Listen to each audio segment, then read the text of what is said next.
فرمایا وہ میری امت میں سے نہیں ہے، وہ میری امت میں سے نہیں ہے جو کسی کے جانے پر، کسی کے مرنے پر اپنا گریبان پھاڑے، اپنے آپ کو پیٹے، یا کوئی زبان سے ایسے الفاظ ادا کرے جو جاہلیت کے ہوتے ہیں، فرمایا لیس منا، وہ میری امت میں سے نہیں ہے۔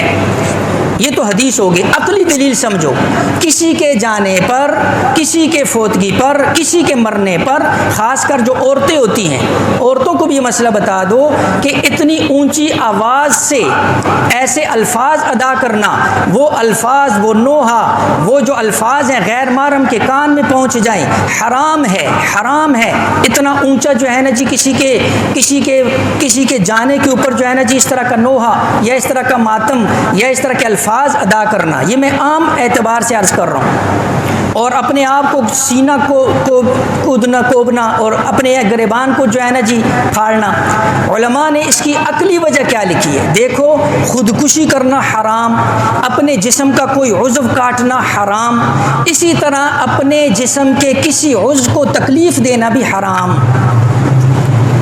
جب آپ کسی کے جانے پر افسوس کرتے ہیں، سوگ مناتے ہیں، اپنے آپ کو پیٹتے ہیں، تو آپ اپنے جسم کو تکلیف پہنچاتے ہیں، اور آپ اپنے جسم کے مالک نہیں ہیں۔ میں پہلے یہ مسئلہ آپ کے سامنے کئی دفعہ عرض کر چکا ہوں، ہم اپنے بال کے بھی مالک نہیں۔